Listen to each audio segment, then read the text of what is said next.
Hello दोस्तों, welcome my news channel NKB। 12 জানুৱাৰী 2016 আমেৰিকাৰ ছেন ডিয়েগোৰ ওচেন দ্বীপত এটা অদ্ভুত জীৱ উটি আহে। এই জীৱটো দেখাত ইমানেই ভয়ানক আছিল যে ইয়াত ওচৰৰ পাজৰৰ মানুহেও দেখি অতি ভয় খাইছিল। কোনেও গম পোৱা নাছিল যে আচলতে এই জীৱটোৰ নাম কি। স্থানীয় কিছুমান মানুহে কৈছিল যে এইটো আচলতে কোনো শাৰ্ক বা হাঙৰৰ প্ৰজাতি, আৰু কিছুমান মানুহে ক'বলৈ ধৰিছিল যে কোনো শাৰ্ক বা হাঙৰৰ ডিঙিতটো এনে কথা নাথাকে। আচলতে আমাৰ সাগৰৰ তলিত ইমান প্ৰকাণ্ড ভয়ানক জীৱ আছে যিবিলাক আজিলৈকে আমি এতিয়াও দেখা নাই। ৰিচাৰ্চাৰসকলে কয় যে গোটেই সমুদ্ৰত আজিলৈকে আমি মাত্ৰ 4% জীৱক এক্সপ্ল'ৰ কৰিব পাৰিছোঁ। বৰ্তমান সময়ত উন্নত টেকন'লজি থকাৰ কাৰণে আমি সাগৰৰ গভীৰ তলতো কিমান ডাঙৰ প্ৰকাণ্ড জীৱ আছে সেইবিলাকো আমি পৰিদৰ্শন কৰিব পাৰোঁ। এই প্ৰকাণ্ড ডাঙৰ অতি ভয়ানক জীৱসমূহৰ ভিতৰত এটা হৈছে এংগেলাৰ ফিছ। বেজীৰ নিচিনা দাঁত আৰু মাথাত এটা স্পিকাৰৰ সদৃশ, দেখাত এটা এলিয়েন মাছৰ দৰে। বন্ধুসকল, এই জীৱটো সমুদ্ৰৰ তলত অনেক গভীৰতাত অন্ধকাৰত বাস কৰে। এই প্ৰকাণ্ড জীৱবিধক আমেৰিকাৰ গল্ফ অফ মেক্সিকোত কেমেৰাৰ ৰেকৰ্ডত সৰ্বপ্ৰথম দেখা যায়। এই মাছটোৰ মূৰত আছে এডাল লাইটিং দণ্ড। মাছটো চলাচল কৰাৰ সময়ত এই দণ্ডডাল এবাৰ ওপৰলৈ উঠে, এবাৰ তললৈ নামে। এই দণ্ডডালৰ সহায়ত মাছটোৱে চিকাৰ কৰিবলৈ সক্ষম হয়। ইয়াৰ পিছতেই ক'ব পাৰোঁ যে আন এটি ভয়ানক প্ৰাণী স্পেগেটি মনষ্টাৰ। আচলতে পৃথিৱীৰ গভীৰ তলত বহুত উন্নত মানৰ আনকমন জীৱ বাস কৰে, যিবিলাক আমি অনুমানেই কৰিব নোৱাৰোঁ যে ইহঁত দেখাত কেনেকুৱা। এয়া আপোনালোকে দেখিবলৈ পাইছে যে এই আশ্চৰ্যকৰ প্ৰাণীবিধৰ গোটেই গাত আছে নুডেলছৰ নিচিনা টেণ্টিকেলছ। এই প্ৰাণীবিধক 2015 চনত সৰ্বপ্ৰথমে এংগেল পোষ্টৰ BB কোম্পানীৰ তেল খননকাৰী এটা টীমে দেখিবলৈ পাইছিল। এই টীমটোৱে 1300 ফুট গভীৰতাত কৰা এটা ভিডিঅ' ৰেকৰ্ডত এই ভয়ানক জীৱটো ধৰা পৰে। বন্ধুসকল, আপোনালোকে ইয়াৰ আগতে এই ভয়ানক জীৱটো আৰু ক'ৰবাত দেখিছেনে? ইয়াৰ পিছতেই আন এটি ভয়ানক প্ৰাণী হৈছে গ'ষ্ট ফিছ।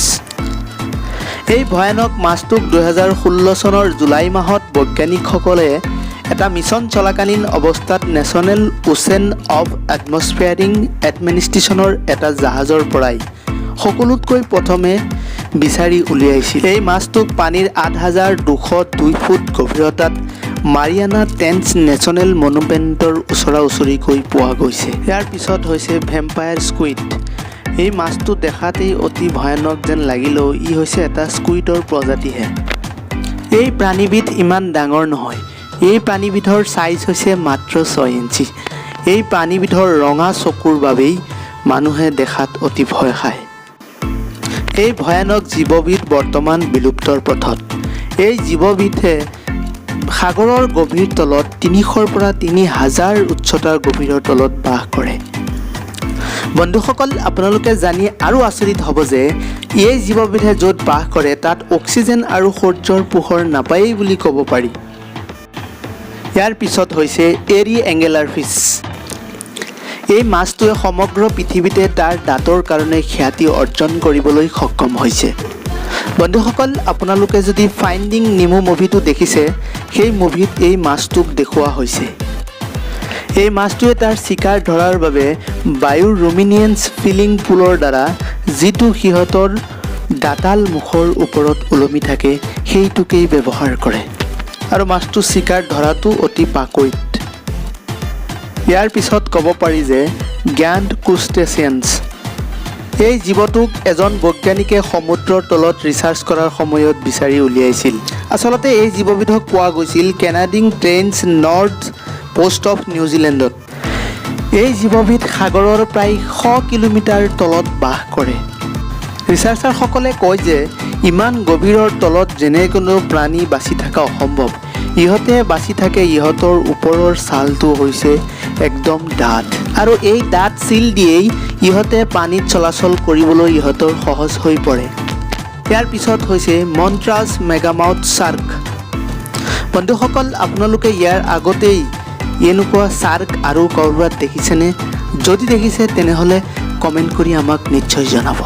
এই মেগামাৰ্ক শাৰ্কটোৱে সাগৰৰ তলিত মুখটো মেলিহে চলাচল কৰিবলৈ পাৰে। এই মুখ মেলা অৱস্থাতেই সিহঁতে সিহঁতৰ চিকাৰ কৰিবলৈ সক্ষম হয়। বন্ধুসকল, ইয়াৰ পিছতে আপোনালোকক ক'ব পাৰোঁ যে ব্লেক ড্ৰাগন ফিছ। এই প্ৰাণীবিধ সমুদ্ৰৰ অতি তলত বাস কৰে। ইহঁত হৈছে বায়ুলুমিনেণ্ট ফিছ। বায়ুলুমিনেণ্ট মানে হৈছে এই প্ৰাণীবিধ নিজৰ গাত নিজেই লাইটিং ছিষ্টেম সৃষ্টি কৰিব পাৰে। এই ব্লেক ড্ৰেগন ফিছৰ গোটেই শৰীৰত প্ৰায় লাইটিং ছিষ্টেম। ইয়াৰ সহায়ত সিহঁতে নিজে অন্য চিকাৰৰ পৰা বাচি থাকে। বন্ধুসকল, আপোনালোকে এই প্ৰাণীবিধৰ মুখ মেলা অৱস্থাত আপোনালোকে চাবলৈ পাইছে যে এই প্ৰাণীবিধৰ জিভাটো দাঁত থাকে। ইয়াৰ পিছত ক'ব পাৰোঁ যে স্কেলেটেল জেলিফিছ। এই প্ৰাণীবিধক কৃষ্টি একুৰা বা ক্ৰিষ্টাল জেলিফিছো বোলা হয়। এই প্ৰাণীবিধৰ স্বচ্ছ শৰীৰ আৰু দীঘল দীঘল টেণ্টিকেলছবোৰো ইহঁতক দেখাত অতি আচনক কৰি তোলে। ইহঁতৰ শৰীৰত নাই কোনো হাৰ্ট, নাই কোনো পেইণ্ট আৰু নাই কোনো চকু। ইয়াৰ টেণ্টিকেলছৰ সহায়তে চিকাৰ ধৰিবলৈ সক্ষম হয়। আপুনি জানি আচৰিত হ'ব যে ইয়াৰ টেণ্টিকেলছবিলাক 120 ফুটতকৈও দীঘল হয়। ফটোগ্ৰাফত ভিডিঅ'টো যদি ভাল পায় তেনেহ'লে আমাৰ চেনেলটো ছাবস্ক্ৰাইব কৰি কাষত থকা বেল আইকন প্ৰেছ কৰিব। গতিকে আজিলৈ ইমানেই। পুনৰ লগ পাম আন এটি ইণ্টাৰেষ্টিং ভিডিঅ'।